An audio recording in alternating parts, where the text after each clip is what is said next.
রাধে রাধে বন্ধুরা, শুভ সকাল সবাইকে। কেমন আছো তোমরা সকলে?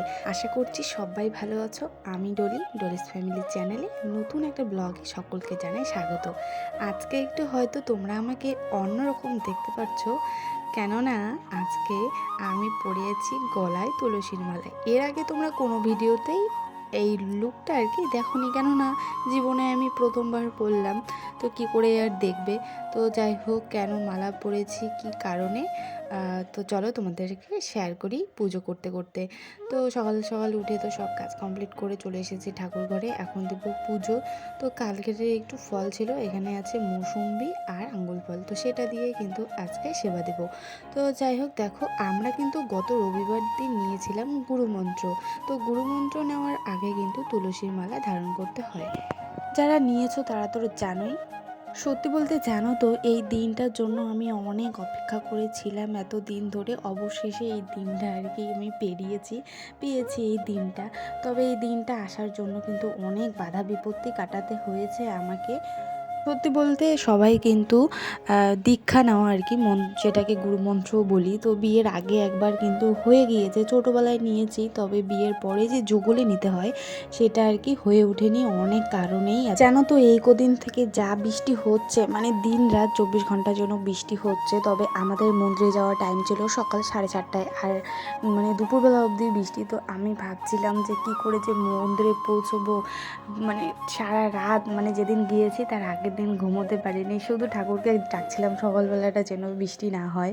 তো অবশেষে ঠাকুর আমার কথা শুনেছে। সকাল ধরো 6টা, ভোরবেলা অবধি বৃষ্টি হয়েছে, তবে 6টা থেকে 8:30টা অবধি কিন্তু একদমই কোনো বৃষ্টি হয়নি। তো আমাদের কাজ সম্পূর্ণ হওয়ার পর আমরা যখন বাড়ি চলে এসেছিলাম, তারপরও কিন্তু বৃষ্টি শুরু হয়েছিল। তো আমি কিন্তু মন্ত্র নেওয়ার একটা মিনি ব্লগ, মানে শর্টস ভিডিও আপলোড করেছি। তোমরা কিন্তু আমার চ্যানেলটাকে সাবস্ক্রাইব করে আর শর্টসে গিয়ে ক্লিক করে কিন্তু তোমরা ভিডিওটা দেখে আসতে পারো। তো যাই হোক, দেখো পুজো কমপ্লিট করে সকালবেলা চলে আসলাম রান্নাঘরে খাবার বানাতে। তো বরমশাই তো এখন সকালবেলা বাড়িতে খায় না, আমি একাই খাবো, তাই জন্য দেখো অল্প করে আটা গলিয়ে নিলাম। গোলা রুটি বানাবো আর কি, দুটো।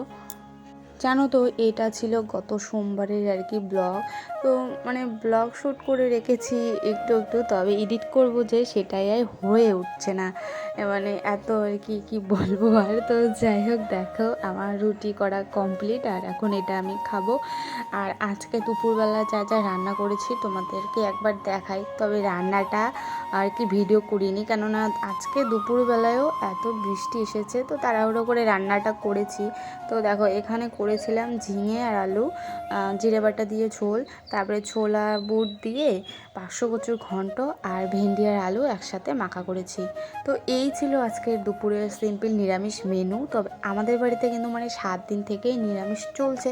তো এটা হলো রাত্রেবেলা, রাত বাজে এখন 10:30। আমার বর কিন্তু বাড়ি আসার সময় হয়ে গিয়েছে, আর এখন আমি যাব কিচেনে, বানাবো রুটি।